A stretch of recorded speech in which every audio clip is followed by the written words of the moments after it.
नमस्कार, news 18 India पर मैं हूं आपके साथ सुरभि शिरपुरकर। नागपुर एक ऐसा शहर जिसकी पहचान एक वक्त में क्राइम कैपिटल के तौर पर होती थी, लेकिन आज बेहतरीन और सटीक कानून व्यवस्था के चलते नागपुर अपनी शांति और सादगी के लिए जाना जाता है। लेकिन पिछले कुछ घंटों में यहाँ पर जो कुछ हुआ है उसने हर परिवार, हर माता पिता को अंदर से झकझोर कर रख दिया। सिर्फ 14 साल का एक मासूम बच्चा जो अपने घर से एक सामान्य दिन की तरह बाहर निकला था, उसे क्या पता था कि वो वापस कभी लौटकर घर नहीं आएगा। ये कहानी है नागपुर के गिट्टी खदान इलाके की, जहां नानोरे परिवार रहता है और इसी परिवार का अथर्व नाम का एक बच्चा अचानक लापता हो जाता है। शुरुआत में परिवार को लगता है कि शायद वो कहीं दोस्तों के साथ खेलने गया होगा या फिर थोड़ी ही देर में वापस लौट कर आएगा। जैसे हर परिवार को, हर माता पिता को लगता है कि बच्चा बाहर खेल रहा है, बस थोड़ी ही देर में घर पर लौट कर आएगा। लेकिन जैसे जैसे वक्त गुजरता है, चिंता डर में बदलने लगती है और फिर ये मामला एक साधारण गुमशुदगी से निकलकर सीधे अपहरण तक पहुंच जाता है। जांच में जो सामने आता है वो और भी ज्यादा चौंकाने वाला है। ये कोई अचानक लिया गया फैसला नहीं था, बल्कि एक सोची समझी साजिश थी। पैसों के लिए रची गई एक खौफनाक योजना। इस साजिश की पूरी कहानी जब खुलती है तो उसमें सबसे बड़ा नाम सामने आता है जय यादव का। उम्र करीब 19 से 20 साल, जो कोई अनजान नहीं था, बल्कि उसी इलाके में रहने वाला जान पहचान का एक लड़का था। अथर्व के आसपास रहकर उसने उसकी दिनचर्या को करीब से समझा, या यूं कहिए कि उसकी पूरी रेकी की गई। कब घर से निकलता है, कहाँ जाता है, अथर्व किसके साथ रहता है, किसके साथ खेलता है, इन सब बातों पर उसने कई दिनों तक नजर रखी और यही जानकारी आगे इस साजिश की सबसे बड़ी ताकत बनी। उसके साथ 2 और साथी शामिल हो गए, जिनकी उम्र भी करीब 19 से 22 साल के बीच बताई जा रही है। तीनों ने मिलकर करीब 15 से 20 दिन पहले ही ये प्लान तैयार किया था कि अथर्व का अपहरण किया जाएगा और उसके परिवार से 40 से 45 लाख रुपए की फिरौती मांगी जाएगी। यानी एक मासूम बच्चे की जिंदगी को पैसों में तोल लिया गया था। 2 अप्रैल की रात है जब इलाके में भीड़ थी और माहौल सामान्य था। उसी वक्त इन तीनों ने मौका देखा और अथर्व को अपने साथ ले गए। शुरुआत में किसी को शक नहीं हुआ, क्योंकि आरोपी उसके जान पहचान के ही थे और यही भरोसा उसकी सबसे बड़ी कमजोरी बन गया। उसे एक सुनसान जगह पर ले जाया गया, जहां पहले से ही पूरी तैयारी की गई थी। अपहरण के बाद आरोपियों का मकसद साफ था कि बच्चे को जिंदा रखकर परिवार पर दबाव बनाया जाएगा और फिर फिरौती वसूली जाएगी। लेकिन यहीं से कहानी ने एक खौफनाक मोड़ लिया। अथर्व को काबू में करने के लिए आरोपियों ने उसे नशीला पदार्थ देने की कोशिश की, ताकि अथर्व बेहोश हो जाए और किसी तरह का विरोध न कर सके। लेकिन जब वो पूरी तरह से बेहोश नहीं हुआ, जब उसने प्रतिरोध करना शुरू किया, तब आरोपियों में घबराहट फैल गई। उन्हें डर था कि अगर बच्चा जिंदा रहता है तो उनकी पहचान उजागर हो जाएगी और इसी डर ने उन्हें हत्यारा बना दिया। आरोपियों ने बच्चे का गला घोंटकर उस मासूम की हत्या कर दी। एक ऐसा बच्चा जिसकी जिंदगी अभी शुरू ही हुई थी, जिसे उन्होंने पैसों के लिए एक तो पहले उठाया, उसी को उन्होंने अपनी साजिश बचाने के लिए खत्म भी कर दिया।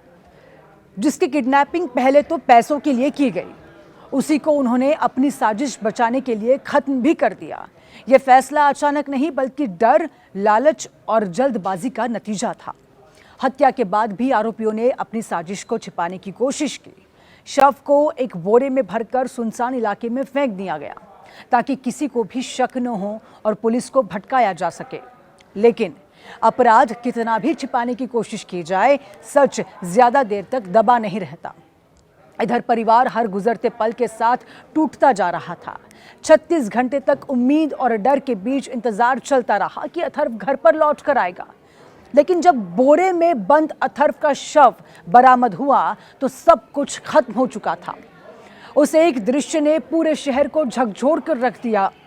इस पूरे मामले में एक अहम पहलू ये भी रहा है कि नागपुर पुलिस ने बेहद तेजी और संवेदनशीलता के साथ इस केस को हैंडल किया। और ये पूरी कार्रवाई पुलिस आयुक्त डॉक्टर रविंदर कुमार सिंघल के सुपरविजन और निगरानी में की गई। हर छोटी से छोटी कड़ी को जोड़ते हुए सीसीटीवी फुटेजेस, कॉल डिटेल्स और लास्ट सीन के आधार पर जांच को आगे बढ़ाया गया। आखिरकार पुलिस आरोपियों तक पहुंची और इस पूरी साजिश का खुलासा हुआ। अब इस पूरे मामले में नागपुर पुलिस आयुक्त डॉक्टर सिंघल क्या कह रहे हैं, सुनिए। 2 तारीख हनुमान जयंती के अवसर में एक इशू हमारे सामने आया जिसमें एक 14 साल का बच्चा लापता हो गया था और ये बच्चे के बारे में अगले दिन तक कोई इन्फॉर्मेशन नहीं मिली थी। सभी लोग इसमें ढूंढ रहे थे कि बच्चा कहाँ पे गया होगा। उसका जो लास्ट लोकेशन था वो लोकेशन के आधार से हमने पता किया कि वो किसके साथ में जा सकता है। तो एक फुटेज उसमें मिसिंग था। जब हमें वो फुटेज मिला नेक्स्ट उस पर, तो हमें नज़र आया कि कोई उसके साथ में है। तो उसको जब हमने क्लियर किया उसके बाद में पता चला उस दूसरे इंसान का कि वो कौन है। वहाँ से हमारी जो है इन्वेस्टिगेशन शुरू हुई, परंतु उसमें थोड़ा समय लगा क्योंकि वो बच्चा उस टाइम पे मिल नहीं रहा था कि वो कौन है। परंतु इसके बाद में जो है एक डेड बॉडी हमें मिली जिसके बारे में पता चला, क्योंकि नागपुर ग्रामीण जो जुरिस्डिक्शन है जिनकी, उसकी जुरिस्डिक्शन में, कड़मेश्वर पुलिस स्टेशन की जुरिस्डिक्शन में वो बॉडी वहाँ पे मिली और उसके बाद में वेरीफाई किया गया और हमारा फिर बैक इन्वेस्टिगेशन शुरू हुआ कि ये कैसे हो सकता है। तो हमने पूरा फुटेजेस वगैरह चेक किए और उसके बाद में हमें पता चला कि इसमें कौन कौन लोग इन्वॉल्व हैं। बेसिकली इसमें 3 जो युवा इन्वॉल्व थे। जिस बच्चे के साथ में जो मृतक है वो जा रहा था, वो पता चला कि ये इनके करीब में ही रहता है और ये जानते हैं, इसीलिए वो जो अथर्व बच्चा था वो इसके साथ में बहुत आराम से चला गया। तो ये जो है इसको किडनैप किया गया। उसके बाद में एक दूसरे जगह पे इस बच्चे को मारा गया और उसकी बॉडी जो टेम्पो था, जो व्हीकल थी, उसी में ही एक रात भर रखी और नेक्स्ट डे इन लोगों ने उसको डिस्पोज ऑफ करने की कोशिश की और किया उसको डिस्पोज ऑफ। परंतु इसमें जो है जो युवा हैं, एक 19 साल के बच्चे हैं, एक 22 साल का बच्चा है, इनका इसमें हाथ होना ये बहुत एक डिस्टर्बिंग चीज़ हमें नज़र आई। और इनका जो मेन हेतु था वो भी पता चला कि ये लोग एक्सटॉर्शन के लिए इन्होंने इस बच्चे को अगवा किया था और इसमें उनकी डिमांड जो करने वाले थे, क्योंकि उनको मौका नहीं मिला, इनिशियली उन्होंने एक पॉइजन देने की उसको कोशिश की, सूंघाने की कोशिश की, परंतु वो जो है उसमें बेहोश नहीं हुआ। तो उस दौरान ये लोग घबरा गए और इन्होंने उसका मुंह जो है दबा दिया और उसमें उस बच्चे की मौत हो गई। तो 40 से 50 लाख की फिरौती मांगना चाहते थे उसके पिताजी से। तो उनको ये लगता था कि इसके फादर के पास में बहुत पैसा है, क्योंकि वो सब्जी के व्यापार में होलसेलर है वो सब्जी में। तो ये सारी चीज़ें जो है इन बच्चों को उससे लालच आया या उनको लगा कि हम इससे एक्सटॉर्ट कर पाएंगे पैसा। तो इस तरह का ये केस है जो कि काफ़ी सेंसिटिव था हमारे लिए भी, परंतु ये डिटेक्ट हुआ केस और इसमें अभी हमारे हिरासत में 3 लोग हैं। जिस व्हीकल का यूज़ किया गया था वो व्हीकल भी हमने अपने ताबे में ले लिया है और इसमें जो मोबाइल्स यूज़ हुए थे वो भी। परंतु एक और चीज़ हमें इसमें पता चली कि ये जो बच्चे हैं इन्होंने पहले ही लगभग 20-25 दिन पहले से ही इसकी एक प्लानिंग की थी और ये दिन भी इसीलिए चूज़ किया क्योंकि उस दिन जो है बच्चा प्रोसेशन में रहने वाला था। और विश्वास इतना था कि जो बच्चा जिसके साथ में अथर्व गया, जिसकी मौत हुई है, उस बच्चे ने जो आई कार्ड था, वो जिसने इसको लेके गया उसने अपना आई कार्ड भी इसको दिया था। तो इस तरह से जो नज़दीकी थे वो उन्होंने इसको अगवा किया और उसके बाद में इसकी हत्या की, which is a serious issue और इस पर हम लोग आगे की कार्रवाई कर रहे हैं। इस पूरे मामले में सबसे अहम पहलू ये रहा है कि नागपुर पुलिस ने बेहद तेजी से काम करते हुए हर कड़ी को जोड़ा। सीसीटीवी फुटेज, कॉल डिटेल्स और आखिरी बार किसके साथ देखा गया था, इन सभी पहलुओं पर एक साथ काम किया गया और यही वजह रही कि पुलिस कम समय में आरोपी तक पहुंच सके।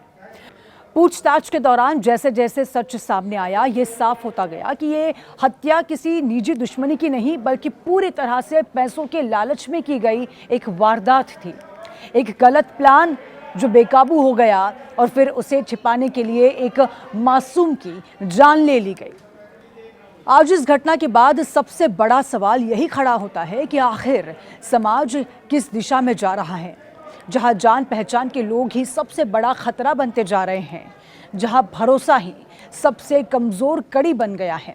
नागपुर का ये मामला सिर्फ एक क्राइम स्टोरी नहीं है, ये एक चेतावनी है कि सतर्कता अब विकल्प नहीं, ज़रूरत है। और ये भी कि लालच जब इंसान पर हावी होता है तो वो सिर्फ कानून नहीं, इंसानियत भी भूल जाता है। आज नानोरे परिवार पर एक बड़ा संकट है। नानोरे परिवार ने अपना एक बच्चा अथर्व को खो दिया है। अथर्व कभी लौटकर नहीं आएगा, लेकिन सतर्कता बरतनी बहुत ज़रूरी है।